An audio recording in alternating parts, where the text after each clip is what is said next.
আমার প্রিয় বন্ধুরা, তোমাদের আজকের রাতটা আগের থেকে আরও বেশি মজায় ভরিয়ে দিতে তোমাদের জন্য নতুন আরও একটা ভিডিও নিয়ে চলে এসেছি, আর সাথে আমার নিজের ছেলের সাথে ঘটে যাওয়া একটা মজার ঘটনা। বন্ধুরা, তোমরা যাতে আজকে আগের থেকে অনেক বেশি মজা পাও, তাই আজকের ঘটনাটি খুবই মজাদারভাবে বানিয়েছি।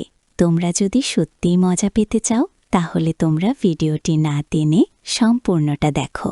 আশা করি ভিডিও তোমাদের অনেক ভালো লাগবে। বন্ধুরা, আমার ছেলে আমাকে এমনভাবে শান্তি দেবে তা আমি কখনো আগে ভাবিনি। তার খেলোয়াড়ের খেলার ধরন এত ভালো যে কেউ তার খেলায় অসুখী থাকতে পারবে না। যাই হোক, আজকে আমি তোমাদেরকে শোনাব ছেলে জন্মদিনের উপহার হিসাবে ছেলেকে কিভাবে খেলতে দিলাম। তো চলো বন্ধুরা, মূল ভিডিওতে আসা যাক। আমার নাম সীমা, আমি রাজশাহীতে থাকি। আমার বয়স ৪২ বছর এবং আমি একজন তালাকপ্রাপ্ত মহিলা। সাথে আমার শৈশবের বান্ধবী, তার স্বামী মারা গেছে। সাথীর স্বামীর মৃত্যুর পরও তার ছেলে লবির সাথে খুব সুখী ছিল। আমি তার এই সুখী জীবন দেখে কিছুটা আশ্চর্য হয়েছি। আমি বুঝতে পারছিলাম না কিভাবে তারা দুজনে এত সুখী। আমি আর থাকতে পারলাম না, তাই একদিন সাথীকে জিজ্ঞাসা করলাম, সাথী, তোর স্বামীর মৃত্যুর পরেও তোরা মা ছেলে এত সুখী কিভাবে? স্বামীর মৃত্যুতে তোর কোনো দুঃখ নেই দেখছি। সাথী বলল, আমি তোমার স্বামীকে ফিরিয়ে আনতে পারবো না, তাছাড়া আমার রবি তো আমার সাথেই আছে। আমি বললাম, রবি আছে ঠিক আছে, কিন্তু রবি তো আর তোর স্বামীর অভাব দূর করতে পারে না। সাথী বলল, না, রবি আমার সমস্ত অভাব দূর করে দেয়। ওর মুখ থেকে এমন কথা শুনে আমি হতবাক হয়ে গেলাম। আমি সরাসরি তাকে জিজ্ঞাসা করলাম, তুই কি তোর চাহিদার বিষয়ে কি করছিস? সাথী বলল, তোর কাছে কি গোপন করব? রবি এখন আমার সব কিছু। আমি নিঃশব্দে তার দিকে তাকিয়ে থাকলাম। আমি তার কাছ থেকে ঘটনা সম্পর্কে বিস্তারিত জানতে চাইলাম। সে আমাকে পুরো ঘটনাটি বলল। ঘটনাটি শুনে আমার খুব ভালো লাগলো, কারণ আমার স্বামীর সাথে আমার বিচ্ছেদ হওয়ার পর আমার মাঝের আগুন আমাকে কু করে থাকছিল। আমি ভাবলাম, আমার একটি ছেলে আছে, আমিও তো সাথীর মতো করতে পারি। তবে কিভাবে এসব ঘটবে? আমি এসব নিয়ে ভাবতে থাকি এবং সাথীকে মনের কথা বলি। সাথে আমার কথা শুনে আমাকে বেশ কয়েকটি উপায় বলল, তবে উপায়গুলো এত সহজ ছিল না। আমার বিবাহ বিচ্ছেদ হয়েছিল ১০ বছর আগে। যখন আমার বিবাহ বিচ্ছেদ হয়, তখন আমার ছেলে সুজনের বয়স ছিল ১০ বছর, তাই তার বয়স এখন ২০ বছর। যাই হোক, আমার স্বামীর সাথে আমার বিচ্ছেদ হওয়ার পর নিজেকে ভীষণ একা লাগছিল। আসলে আমরা কেউই একজন পরিপূর্ণ সুখ দিতে পারে এমন কাউকেই চাই। যাই হোক, সাথী তার ছেলের সাথে ঘনিষ্ঠ হওয়ার পিছনে অনেক কারণ জানিয়েছিল। প্রথমত, সব কিছু গোপনে থাকবে। দ্বিতীয়ত, যখন খুবই মজা করা যাবে তখনই কেরা মজা করবে। তবে কিভাবে আমি আমার ছেলের সাথে ফ্রি হতে পারবো তা নিয়ে আমি অনেক ভাবতে থাকলাম। মাঝে মাঝে এসব ভাবতাম যে তার সাথে আমার এটা করা ঠিক হবে কিনা। তবে সাথী ও তার ছেলের ঘটনা এসব চিন্তা করার পর আমি আবার আমার ছেলেকে নিয়ে স্বপ্ন দেখতে শুরু করি। তখনই আমার মাথায় একটা বুদ্ধি এলো। আমি একটি নতুন ফোন আর একটা নতুন সিম নিয়ে এলাম। এতে হোয়াটসঅ্যাপ ডাউনলোড করে সুজনকে হাই পাঠালাম। এক সময় সুজনের জবাব দিল, হ্যালো, আপনি কে? আমি বললাম, আমি তোমার সাথী খালা।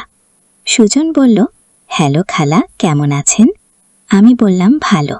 তুমি কেমন আছো? সুজন বলল, ভালো। তারপর আরও কিছু লিখে তার খোঁজ খবর নিয়ে প্রথম দিনের মতো বিদায় নিলাম। তারপর থেকে আমি সুজনের সাথে কবিতা সেজে প্রতিদিন কথা বলতে শুরু করি এবং তার সাথে অনেক বিষয়ে কথা বলতাম। একদিন আমি সুজনকে হ্যালো বলার সাথে সাথে আমি জাস্ট বন্ধ করে দিই। তাকে আমার ঘরে ডাকলাম। এই কারণেই সে জবাব দিতে পারেনি, মানে সে আমাকে কোনো উত্তর লেখেনি। আমি তার সাথে কিছুক্ষণ কথা বললাম এবং কিছু সময় পার হয়ে চলে গেল। ঘরে গিয়ে আমাকে উত্তর দিল, হ্যালো। আমি বললাম, এত সময় তুমি কি ব্যস্ত ছিলে? কি কোনো বান্ধবীর সাথে ছিলে নাকি? সুজন বলল, না খালা, আমার কোনো বান্ধবী নেই। আমি বললাম, মিথ্যে বলো না। সুজন বলল, সত্যি খালা, আমার মায়ের কসম। আমি বললাম, সে তোমার মা কোনো বান্ধবী না, যেভাবে তার কসম দিচ্ছ। সুজন বলল, দুঃখিত খালা।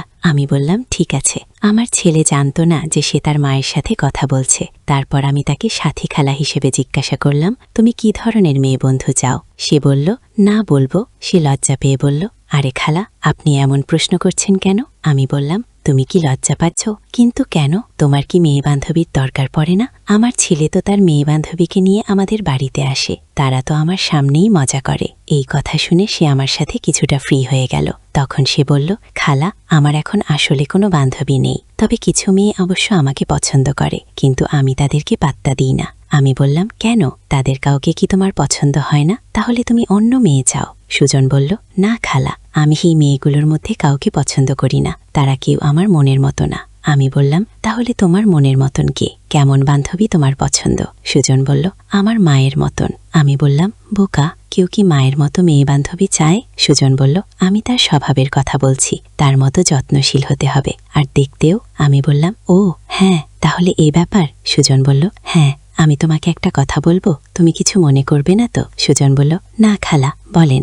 আমি বললাম, তুমি বললে যে তোমার মেয়ে বান্ধবী দেখতে তোমার মায়ের মতো হবে, এটা আমি বুঝতে পারলাম না। সুজন বলল, খালা, আপনি তো আমার মাকে দেখেছেন, আর সে খুব সুন্দরী, তা তো আপনি জানেন। তাই আমি চাই আমার মেয়ে বান্ধবী। আমি বললাম, গার্লফ্রেন্ডের মতো মা চাও নাকি মায়ের মতো গার্লফ্রেন্ড চাও? তখন সুজন বলল, না খালা, আপনি বুঝতে পারেননি। আমি বললাম, আমি সব কিছু বুঝতে পেরেছি, আমি কাউকে কিচ্ছু বলবো না, এমনকি যে তোমার মাকেও না। আমাকে সত্যি বল। ছেলের এমন কথায় আমার মন খুশিতে ভরে উঠল।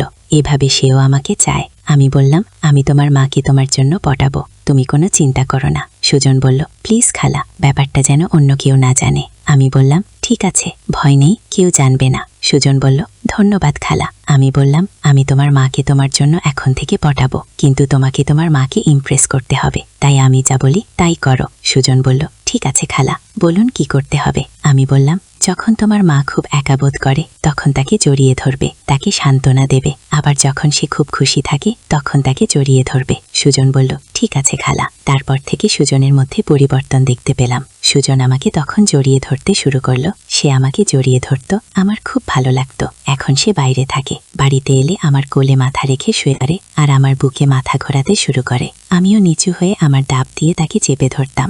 এমনিতেই আমি বাসায় জিন্স প্যান্ট আর টপস পরি। একদিন আমি খুবই ছোট পোশাক আর টপস পরে ওর সামনে যাই। ও আমাকে দেখে লাফিয়ে উঠল এবং বলল, মা, এটা বলে আমাকে শক্ত করে জড়িয়ে ধরল। ওই সময় সুজনে খেলোয়াড় আমার পেছনে চাপ দেওয়া অনুভব করলাম। আমি নিজে ওর হাত আমার ডাবের উপর রেখে চাপ ধরলাম আর তাকে জিজ্ঞাসা করলাম, এ পোশাকে কি সত্যি আমাকে খুব সুন্দরী লাগছে? সুজন বলল, মা, তোমাকে হিন্দি ছবির নায়িকাদের মতো দেখাচ্ছে, তুমি যদি আমার গার্লফ্রেন্ড হতে। তার কথায় হেসে পেলাম আর ওকে আমার বুকের সাথে চেপে ধরে আরও কাছে দিলাম। সে আমার কোমরে হাত রেখে আমাকে আরও কাছে টেনে নিল। তার দুদিন পর সুজনের জন্মদিন ছিল। আমি ভাবলাম, সুজনের সাথে যা করতে হবে আজকেই করতে হবে। তাই আমি নিজেকে প্রস্তুত করলাম। হাঁটুর উপর পর্যন্ত বড় গলার নীল রঙের টপস পরলাম, সাথে হাফ একটা প্যান্ট পরলাম। এতে আমার ডাবের প্রায় অর্ধেক অংশ দেখা যাচ্ছিল।